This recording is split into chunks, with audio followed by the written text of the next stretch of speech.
This is definitely not for sissies. Very, very, very rocky, very steep, difficult with four-wheelers, blowouts, punches, tiring, hit the water, stone dead, burnt the clutch out. That's the race.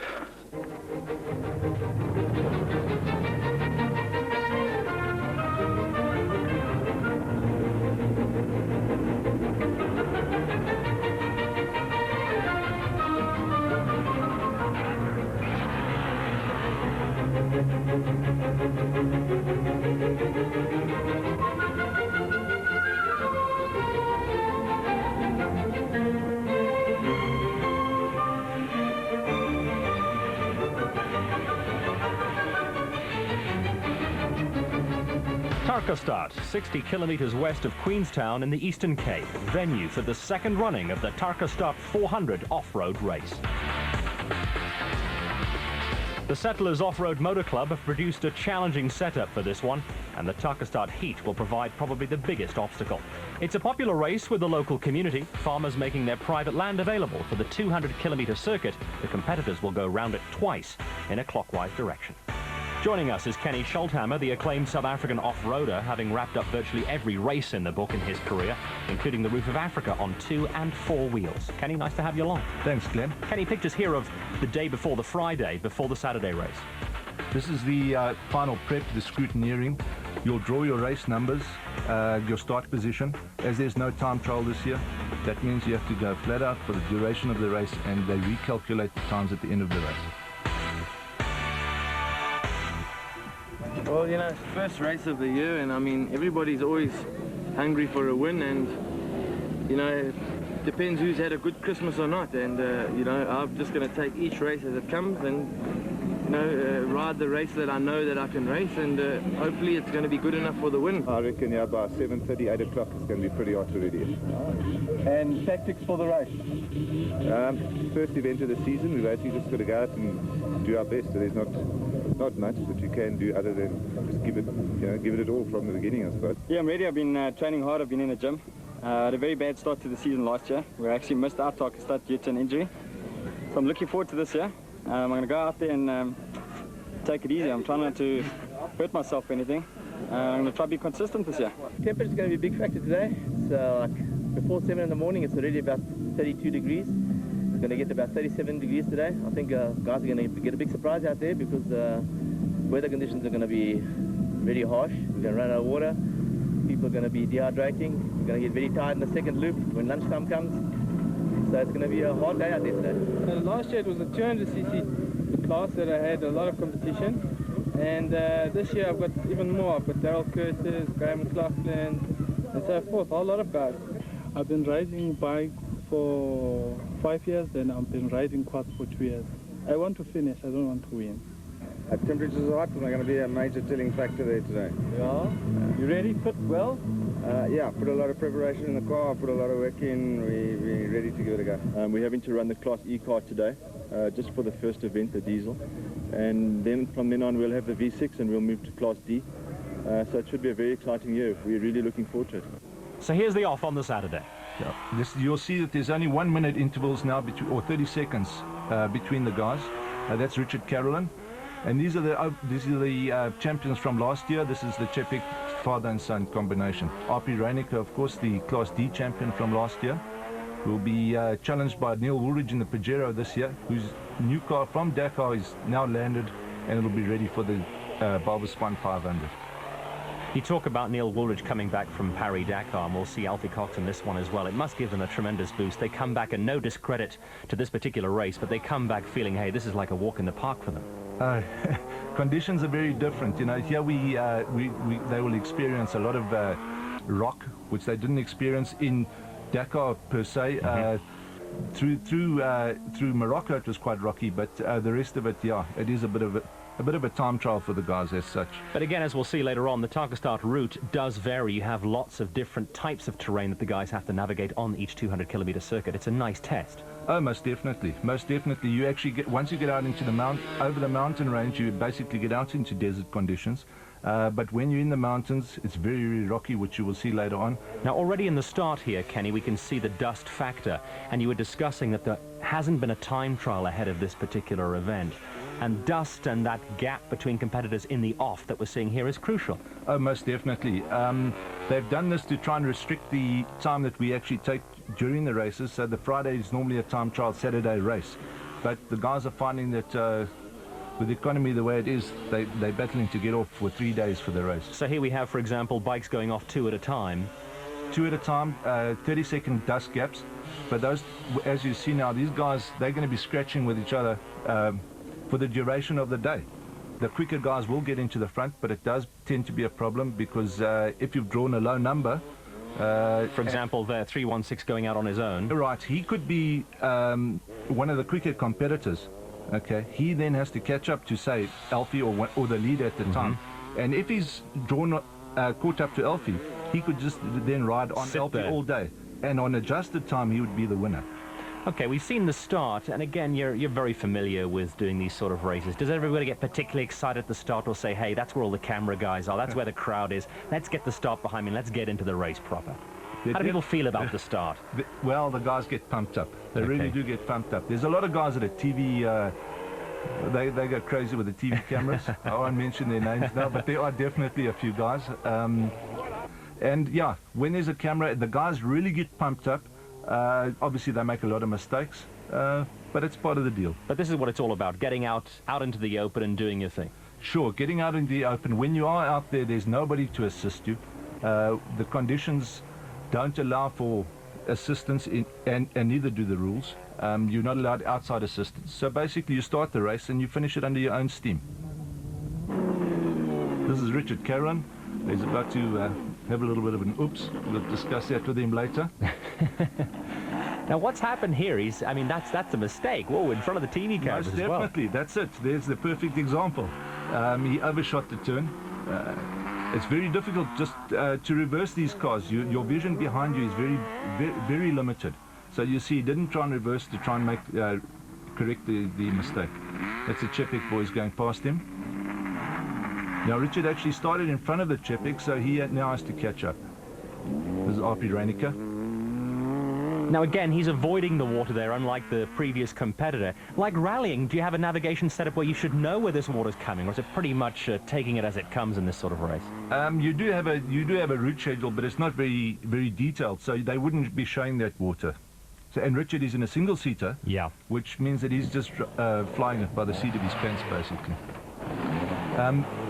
You have no prior knowledge of the course. The course is marked with day-glow markers, which the organisers go out and stick up before the race. We have pre-run teams that go out on motorcycles, and they actually check the route that it's marked. So for a single-seater, the guys, and for motorcycles, the guys will be able to find their way around without a route schedule. Well, you can see how much the dust and the heat, what sort of problems that's going to pose through the day, because this is only like 7:30 in the morning already, and these guys are going to be out here for 4 or 5 hours. Right, and I believe the temperature was up to like 31 degrees already. This is Marius Perrine. He's in a unique American car. It's called a Mighty Mag. Initially it came out with a Yamaha 2-stroke engine. It's now got a Golf motor in it, so it's very competitive. Here's a race car. We see so many of these vehicles in off-roading in South Africa. Yes, definitely. They are the most competitive vehicles in the space frame category. Obviously, there are different derivatives of them, but the suspension... What are the sort of things that the South African riders do to them? Is it, you're talking suspension, engine, chassis? What things can be changed to the race cars? Well, basically, you buy the chassis and you fit whatever motor you think is you would like to run, which makes it quite affordable because you're free to use any motor that you wish. In terms of the rules of off-road racing, are there any limits to the type of engine you can put into it? There are different categories. There's Class A, which is a 6-cylinder unlimited motor. The Class B, which is a 4-cylinder under 2-litre. Now this is Theo Kutsia. He's an artist from Bloemfontein. What on earth is he doing in this event?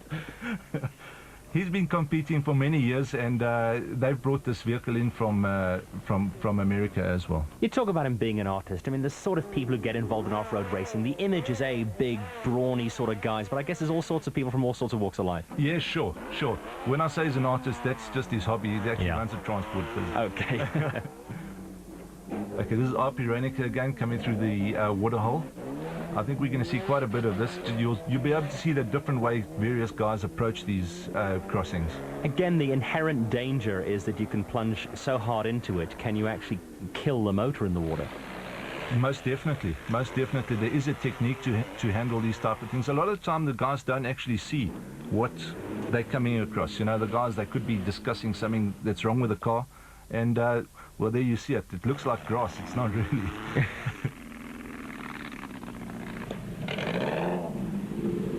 I think we'll be able to see a little bit of a problem here.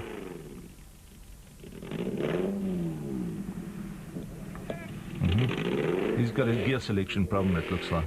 Again, because presumably the car has the capacity and the power to get him out of this mess. No, sure. But he's just, what, finding the wrong gears? Well, he's either selecting the wrong gear or he has a problem. It looks like he's got a problem and he's going to need some assistance. Assistance coming in, can the guys be taken from the water and continue on the event without penalty? Sure, they're there to assist the competitors and to unblock the route, as it were. And the unofficial Tarkastad emergency services doing a great job all day. I guess they were pretty busy, much like the drivers. This guy on his tractor was having a heck of a job all day. Yeah, he's got to be more qualified than some of these drivers, it looks like. Embarrassing them at the same time as well, I'm sure. Yeah. Okay, this is BJ's farm, and his assistant's doing a great job.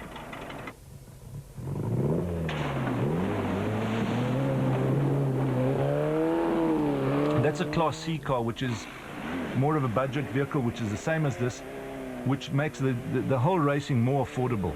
So you can come in at any level, which is a great thing about off-road. The first 200-kilometer circuit complete then. Pit stop time, vitally important. First in is Richard Carolyn. A couple of dips in the water, so that's not too bad. Car's going well. Back brakes, I think, are giving a bit of trouble. With the race being so close, obviously races can be won or lost in this area. This is Franz Czepik, junior and senior. Always a major threat to everybody. We were leading, but then we had a broken ignition wire. So it put us back about 5 or 10 minutes, but we're in the running. Everything seems under control. We've sorted it out. Refilling the drinking water, most important. RP Reinicke and Robin Houghton.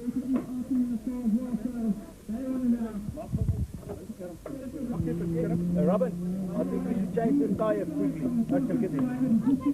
The pits get quite hectic at this stage. There are marshals that adhere, check on your speed limits, and the guys are out of their vehicles when they're refueling. We were going great. We fought quite a few guys. I think we were lying second. And about 10 k's out, we got a puncture. So we just quickly changed the spare wheel, have a look around, carry on. There could be a star of the future, Bevan Bertolt, ex-Group N driver. Route marking is fantastic. Great. I'd like to just thank Bux Carolyn from Lubrication Equipment for preparing my car so well. It's really going well. The temperature gauge I have to drive very slowly because it's getting hot all the time. So on the main straights I slow down, you know. Tactics for second lap. I'm going to take it one car at a time until I get to the front. Okay, we've seen a number of the four-wheelers in terms of the motorcar categories, but now the four-wheelers, the quads, the motorcycles. Interesting category, and perhaps made famous in recent weeks by Vickers van Deventer at the Paris-Dakar, Kenny. Yeah, it was unbelievable what they managed to do to finish the event and to actually win the quad category. It was unbelievable. For a first time out, it was great. Just remind us, the quads, it looks like a motorcycle, it's almost a car. It takes a special person to ride it. Yeah, you really have to be super fit. The guys, as you'll see, the track is very narrow on these things. It's not the same track as a car. So the guys are driving one wheel in the middle monarchy, as it were, and one wheel in the track. So it's really difficult. Do the guys tend to spend a lot of time up out of the saddle, or unlike the motorcyclist, because it's four wheels, they have a slightly more comfortable ride? Or is that not the case? I don't think it's the case. No, I don't think they tend to sit a lot more than the motorcyclists, but it is a two-wheel drive, and only the back wheels drive. So it's a live axle, which means you have to slide that bike around the corners. This is Christo van der Merwe. As you see, the technique is very different to the cars. The bike is very short, okay, which means that if there was a steep bank down there, he would actually tipple in. He would sort of go end over end. You see, they're very cautious going into that water.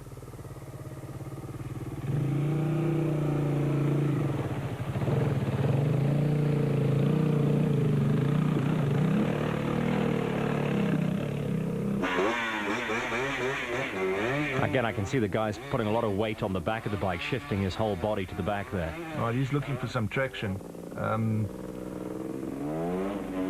It's not always the right thing to do, but you know, the guys have their own techniques and they ride it as they feel.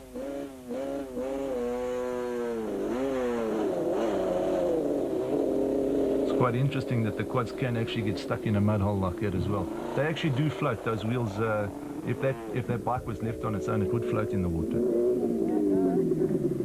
First into the pits, halfway round, 200 k's gone for the quads. Very well at this stage, quite tough. Hands are a little bit sore.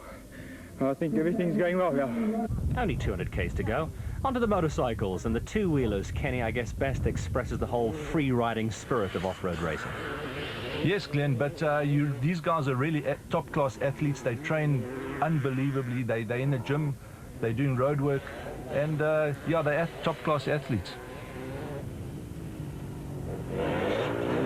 They're in that saddle for 8 to 10 hours a day. So, you know, some of the races, 1,000 kilometers, they really are, they need to be fit. Debbie, come in. Also, there are different categories in these with the motorcycles. There's the open class, then they have a 250 class, and then they have the 200. So you can get in at any level, really. So which is fantastic. So if you want to start and you can't compete with the real top guys, you can get in, you can buy yourself a bike and enjoy it. Now, we've seen already the water, the drinking water aspect and how crucial that is. Would a motorcyclist tend to go through a lot more fluid than a guy sitting in the seat of the cars, for example? Well, the bikes, they have, if you look on their backs, they have like a camel back, and halfway they would refill it. They would, depending on the person, but they normally refill it at halfway, and then they pace themselves so that they have 3 liters of water for 200 kilometers. Which is very important to keep rehydrating. See the different styles of the riders. Some of the guys will be attacking the water, other guys are a lot more cautious.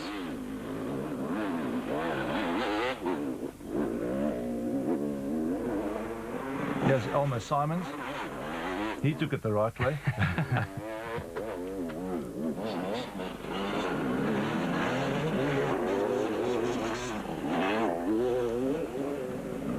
You'll see now what's happened is the guys are very close together because they've actually got caught up in the dust and they tend to congregate and sort of follow each other, which it does tend to get a bit hectic in the dust.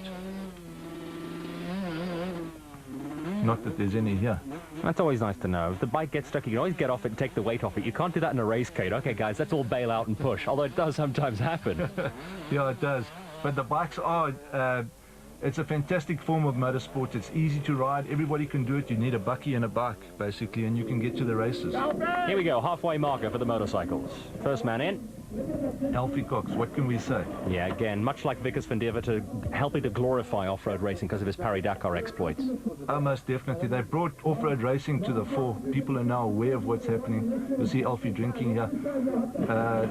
It's unbelievable that what they've done for the sport. And with Neil and Bix, unfortunately, they had a problem, but the racing has really become, people have become aware of what's happening with off-road racing now. This is Errol Dalton, second into the pits. And as if the physical demands of riding out there for 200 k's at a time aren't hard enough, rehydration absolutely critical, and it really did affect one of the riders. I got up to like 8th place again after dropping back like to 20th or 30th, and I got to the second fuel point, and I just thought to myself, no, I could feel I was going to get sick, and I forgot a whole complete lap. So rather than destroy my body, I've decided to, and I think you're going to find a lot of guys pulling out towards the end. On to the second lap of 200 kilometers. Let's get to specifics. Kenny, how are these guys doing? Well, this looks like it's Harvey. They're leading the race at this stage. They've managed to get 5 Pinoy, and the rest of the guys have had a few problems. And Chepek hot on his heels. So that looks like this race is really developing.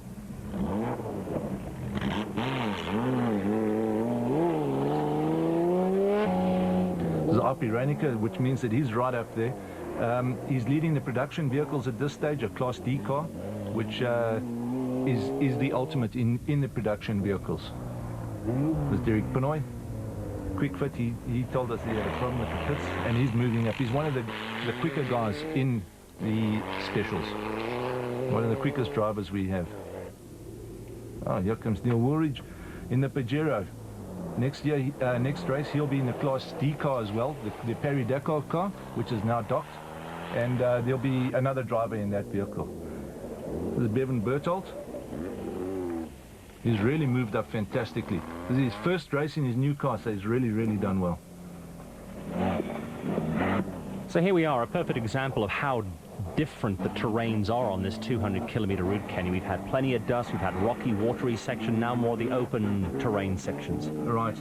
Well, Glenn, I don't know about taking a bucky down there, a farm bucky down there at that speed, but up he's actually going. He's ultra competitive. He's really a superstar in this category.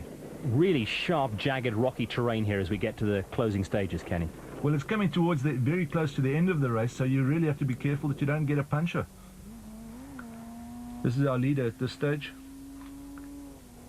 He's on the home stretch, but you never can tell. Things do go wrong. It's not over till it's over. And Chepik right behind him. It looks like he's losing his skid pan underneath.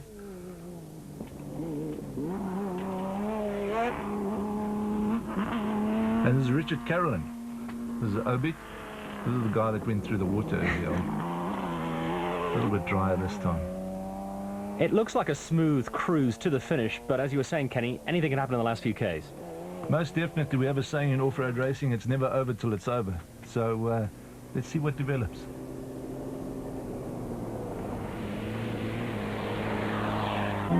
Well, here's your overall winners. Now, this is Greg Harvey and Boy Stone. It's fantastic. This is their first national win. They've won the championship prior in 1995. And the local guys as well. The local guys are fantastic for the local guys. Really is fantastic. They've done a great job. Second overall, Franz Chepik, senior and junior, in the race car. And third overall, looks like Obert Carolyn in the lubrication equipment race car. Race car is first, second and third. That's fantastic. Coming into the pits after the first lap, we were lying fourth, and our pit stop was quick and we went out first, and from there we just kept the pace going and tried to keep everyone behind us. Yeah, it was very hot out there, but it wasn't too bad. Quite demanding, physically demanding, and very demanding mechanically as well on the vehicle. But it all came together. So the classification for Class A, first home, Greg Harvey and Boy Stone in the Raceco in a terrific time of 5 hours, 32 minutes and 47 seconds. Class B, the winner, Bevan Berthold in the Gearbox Den Raceco, just over 6 hours and a minute for him. In Class C, Willy and Chantal Borain in the Sandmaster in 8 hours, 14 and 50 seconds. And in Class D, Arpi Reinecker and Robin Houghton in the Toyota Castrol dealer team, 5 hours, 50 minutes and 32 seconds. Neil Woolrich and Paul Vermaak in the Mitsubishi Vodacom vehicle, 6 hours and 19 minutes. And in Class F, Theo Coetzee and In Wedderburn in the Chevrolet, 8 hours, 2 minutes and 8 seconds. Here come the quads, Kenny. Yeah, Christoph van der Merwe is having a great run. Looks like he's got this one sewn up. Be interesting to see once Vickers is ready to race again how competitive the guys are together. So Christo, the winner by a long shot, in fact, very much over 40 minutes or so, his winning margin. You'll see there in the classification in the open class. Christo winning it on his Yamaha, 6 hours, 22.16, and that's quite a gap to second and third place. In the 200cc class for the quads, Cornel de Villiers in the Yamaha, winning it in 7 hours, 49.33. Just a few Ks to go, the rocky section again at the end, and everybody waiting for the arrival of Alfie Cox. Right, yeah, you can see how much easier it is for the bikes to get down these mountains than a vehicle that weighs a couple of tons.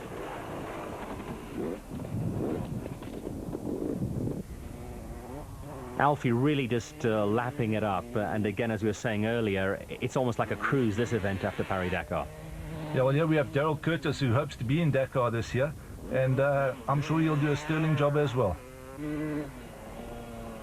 Clayton Enslin on the Kawasaki. But 2 wins out of 2 in the Tarkastad 400 for Alfie Cox in grueling conditions. It was hot. I make no mistake. I mean, I just finished my water about 10 Ks from home. I've been saving it along the way, but it's the hottest we've ever had to ride in, I think. Second overall, Daryl Curtis, and first in the 250 category. And a nice outing for him in this, the first off-road of the Barbastran 500 in Delareval, coming up, of course, on the 21st of March. And Rian van Niekerk first in the 200cc category. So the open class classifications, Alfie Cox, who else on the AGA Panasonic Castrol KTM, 4 hours 58 and 1 second. And in the 250cc class, Daryl Curtis winning it on his AGA Panasonic Castrol KTM, 5 hours 4.49.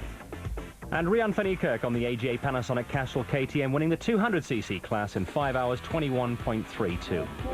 Well, I hope you've enjoyed this coverage of the Tarkastad 400. And Kenny, as you said earlier, it's not over till it's over. Yeah, well, Neil's had a problem and he's got towed up to the line, not over it, and they're pushing the vehicle across the line so it finishes under its own power. And the course well set out? Excellent course. I think it's probably in the 9 years or 10 years that Neil and myself have been racing together, probably the best course that I've driven, or not driven, navigated for. It's excellent. It's got a bit of everything. The marking was excellent, organisation, road crossings, everything was just perfect. So you had fun in Tarkastad? Yeah, we'll definitely be back out.